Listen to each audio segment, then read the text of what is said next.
Welcome back, brothers. Don your power armor and let your faith be your shield as we charge side by side into the fray to rain down upon the enemies of the Imperium of Man with the full wrath of the Emperor. God, I love Warhammer. Welcome, my friends, to another Space Marine 2 tips video. Hopefully by now you've smashed through the campaign and you're sinking your teeth into the other game modes. And in this video, I'm going to give you 20 incredibly important and missable tips that a surprising of people don't know yet. So I can almost guarantee that there is going to be at least one revelation in here that will drastically improve your gameplay skills and help you to defeat the vile Tyranids and the blasphemous chaos on the toughest difficulties for maximum experience and all the bonus rewards. So without further ado, let's get into the first tip. When fighting the Tyranids, the Hive Mind that they are all linked to plays a vital role in the actual gameplay mechanics. If you didn't know that killing Majoris and Extremis enemies will automatically kill all Minoris enemies that they are linked to via the Hive Mind.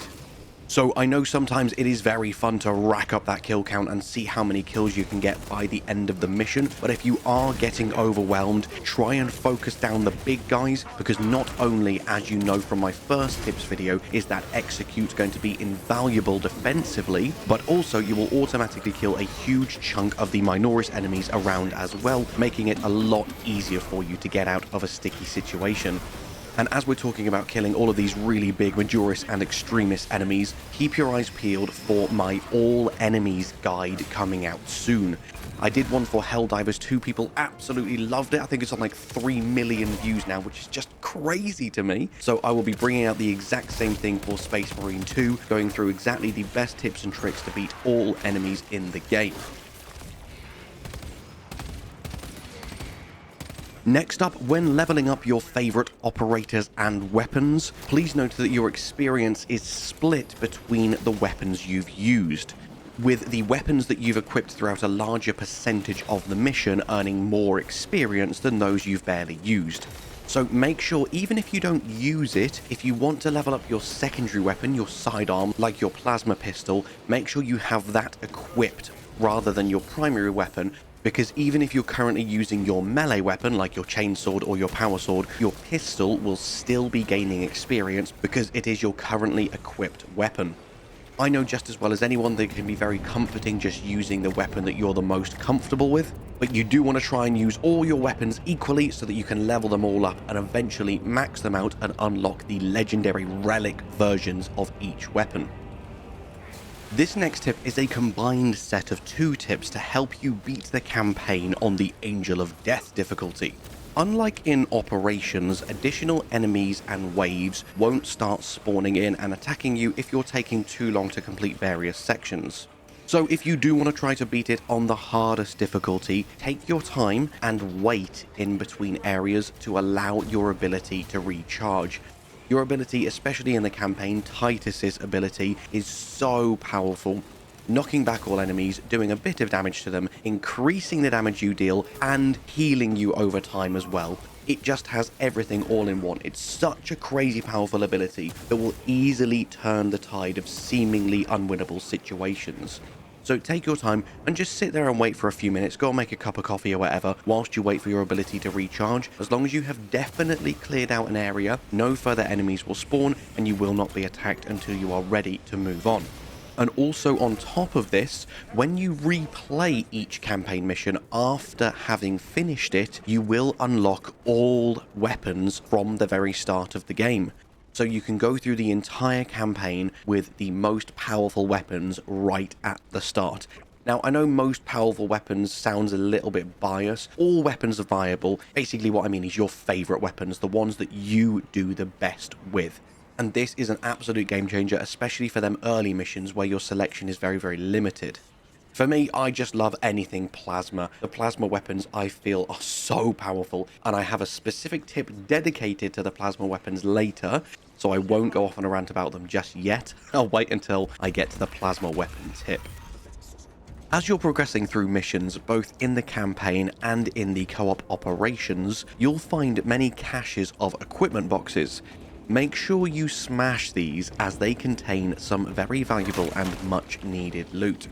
Especially on harder mission difficulties, things like ammo and medkits become more and more scarce. And you can't rely on waiting for the mid-level top-ups because they simply won't cut it with the amount of enemies you'll be facing. So you need to keep your eyes peeled for these stacks of equipment boxes. Shoot them, slash them, roll into them. They break with pretty much any in-game action, and they will always reveal some kind of loot. Sometimes Medicae Stims, sometimes ammo and grenades, or even armor plate boosters. So make sure you thoroughly search each and every area, and don't just go looking for the obvious loot, but make sure you destroy everything that looks smashable, because you are really going to need that extra health and ammo top up, especially, as I say, on the higher game difficulties. This game can be damn tough even at the lower levels when you're first starting out, and you will need every advantage that you can get. Next up, let's talk a bit about armor and health recovery.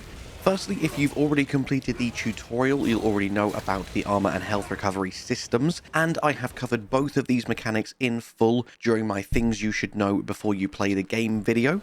But long story short, armor will automatically replenish when you haven't been attacked for a while, and you can also recover a portion of your recently lost health, the portion of your health bar shown in white, if you quickly attack your enemies, just like the rally system in Bloodborne.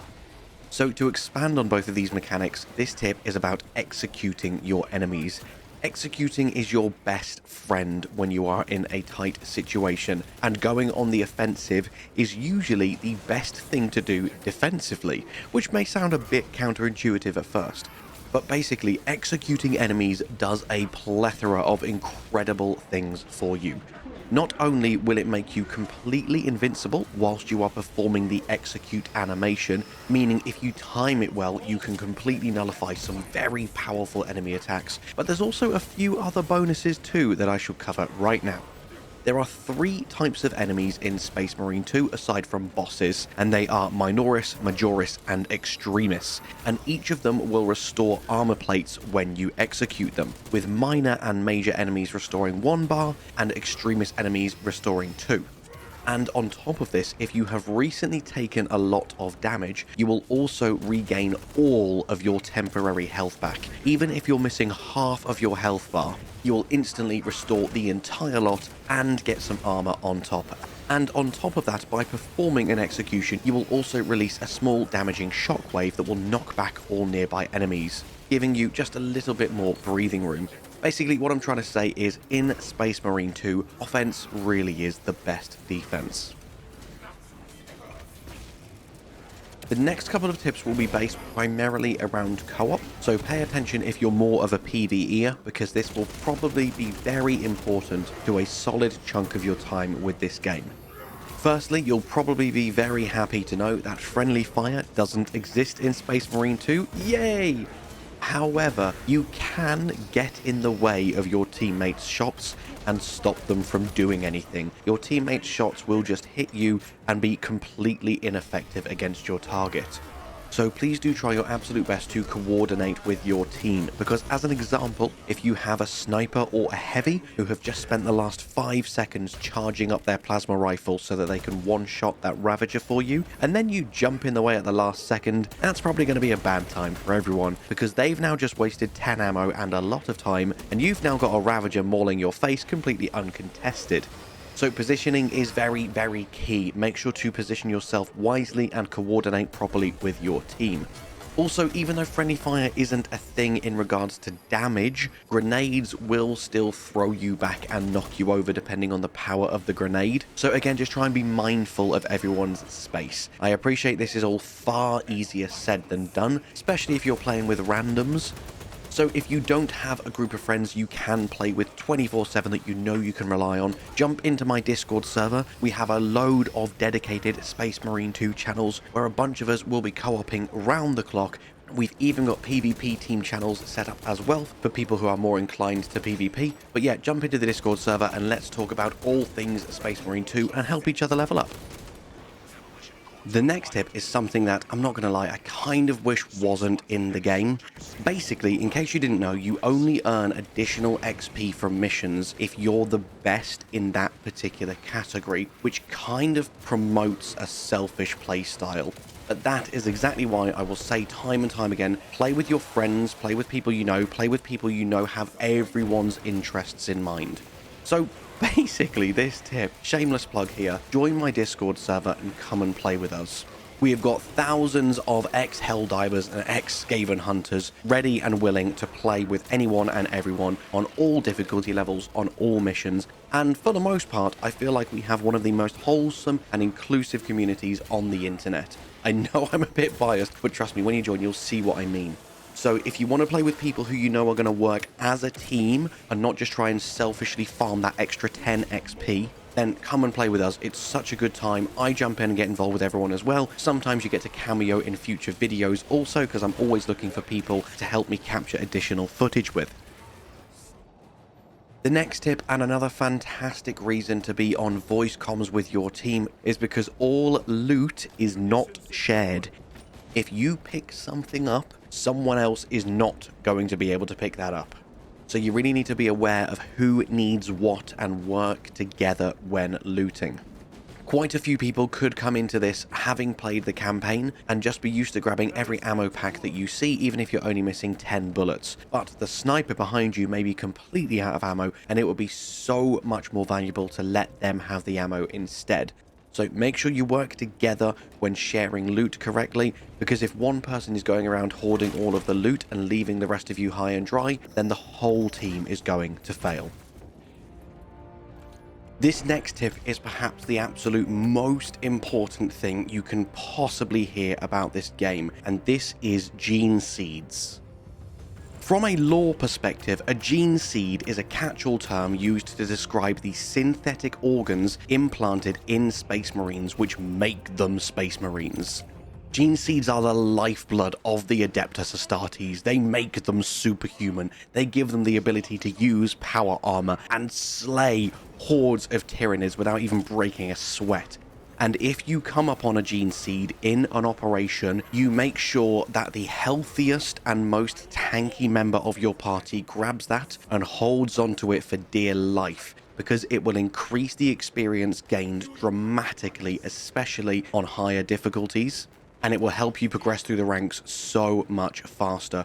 And if you find one, call out to your team and make sure the most optimal candidate picks it up, because not only can they not use a Guardian relic with the Geneseed, if they die, it's gone, and you lose the opportunity to carry that out of the mission with you.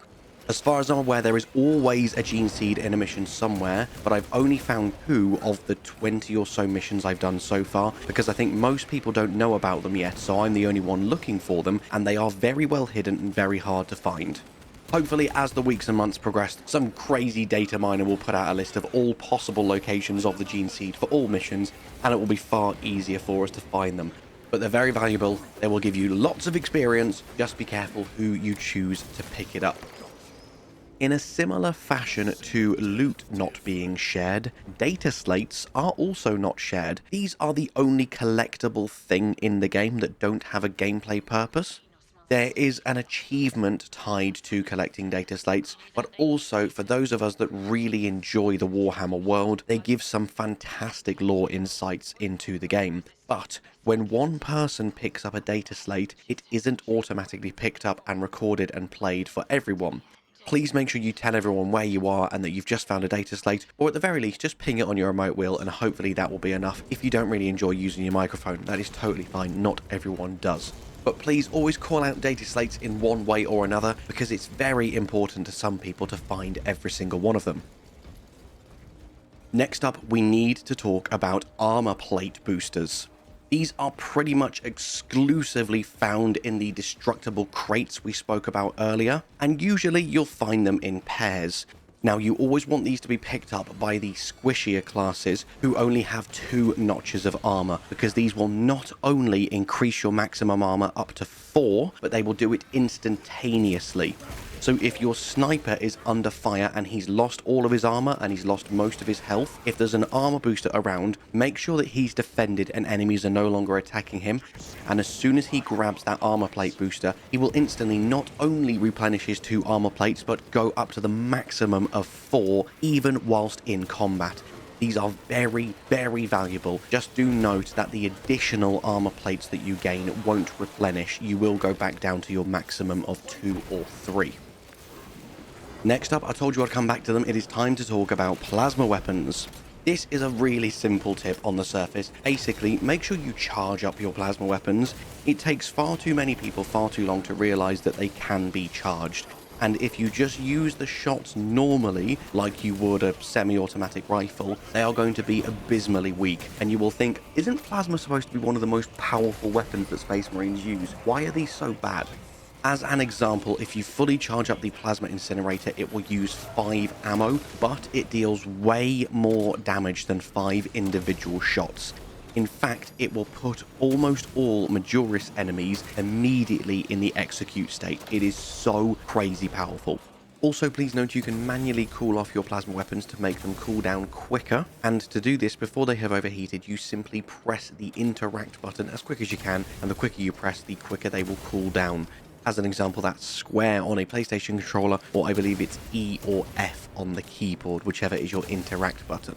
Plasma weapons at the moment are so overpowered as long as you fully charge them and don't miss. So, yes, charge up your plasma weapons, get used to using them. Currently, they are ridiculously powerful, and they can help you out in almost every single situation.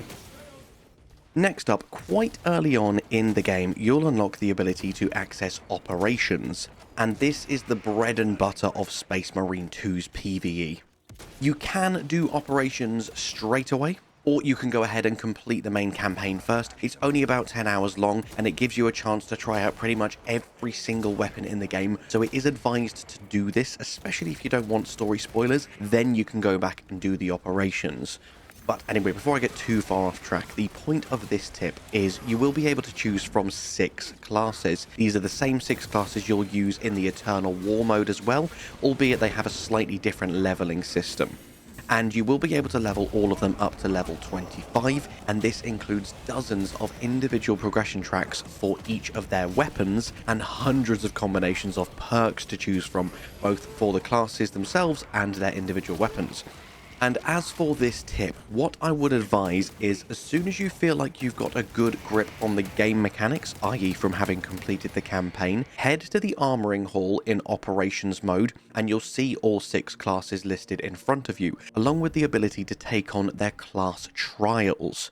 Not only will this help you understand each of the 6 classes far better, hopefully it will help you determine which one is your favourite, and at the same time it will net you some nifty armour unlocks and a load of requisition. Requisition is very important, and you will be needing thousands of it throughout your time with Space Marine 2, as it's used to purchase new armour, new chapter colours, new emblems, and new perks for your classes. Some of these trials, however, are ridiculously hard.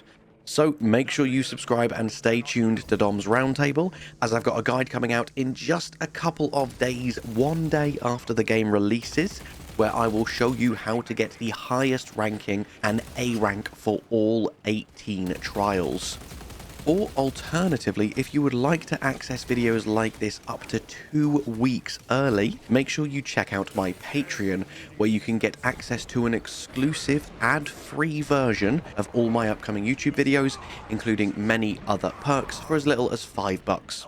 Sounds weird saying bucks as a Brit, that sounded so unnatural. £5, but it's less than £5, it's like £4. Anyway, next tip.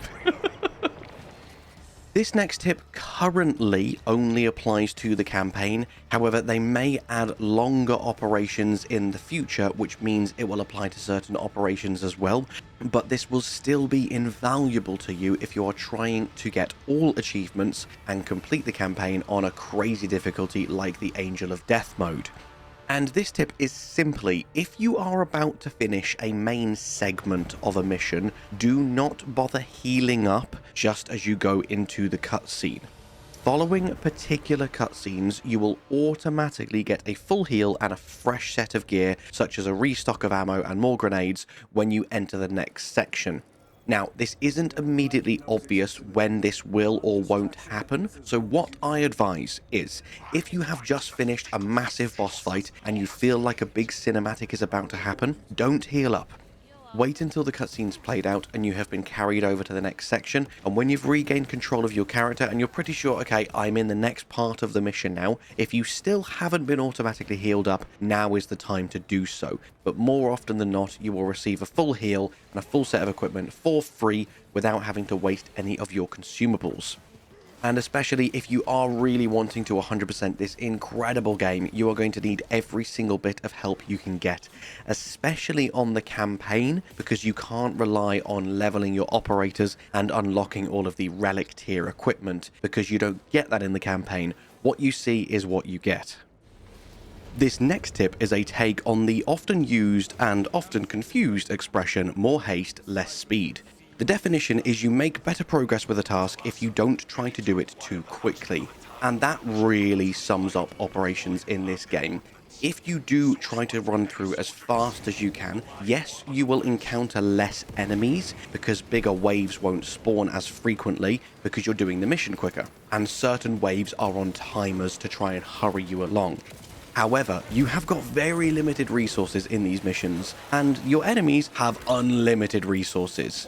So don't let your want to rush through missions stop you from thoroughly exploring areas. Try to become familiar with level layouts on lower difficulties, because you don't want to be sprinting to the next elevator and leave that alcove unchecked, because it's probably going to contain some much needed supplies like a stim or a guardian relic. So yes, you want to be fast, but mostly you want to be efficient. Coordination is key. Once you've explored an area, maybe ping to your allies where you're going to explore. You can take one alcove each, you can call out what equipment you've found, you can share loot, and then you can very quickly move on to the next area. As I say, you don't want to be missing stims, you don't want to be missing ammo, and you don't want to be missing the Geneseed. So explore everything, but do try and be quite speedy about it. Next up, quite often you will hear this noise and see this symbol over an enemy's head. This means they are trying to call in a wave of reinforcements, and this is no joke. This is genuinely a full-on wave. So you always want to make this enemy your absolute priority, and any single attack that staggers an enemy will instantly stop them reinforcing. So like a fully charged shot from your sniper or a shoulder shove from your bulwark, anyone who has any kind of stagger, go and target that thing as quick as possible. Do not let them call in them reinforcements, and you will be notified that it's been interrupted successfully. You have done your job. You're no longer getting another wave of enemies attacking you. One last thing though on this tip, please do note the more enemy reinforcements you interrupt, the more frequently enemies will try to call in reinforcements, and eventually the enemies calling in reinforcements will be so many and so far away that you will be unable to stop the wave. Eventually it's going to happen, but prolong it for as long as you can and you will face less of them throughout the entirety of a mission. Next up, the most straightforward tip on this list. Every time you reload, you don't waste the rest of your clip. So feel free to be an absolute reload fiend, because you want to start every fight with a fresh clip, with a full magazine. There's nothing worse than forgetting to reload at the end of the last fight, going in, shooting a target twice, running out of bullets, and then taking a massive hammer to the face. So every time you get a bit of breathing room, just always make sure that you are fully reloaded with all of your weapons. This next tip should go without saying if you are a veteran of any other similar games, such as Left 4 Dead, Helldivers, or Vermintide. This tip applies doubly in operator mode, but really this applies no matter what mode you are playing in this game.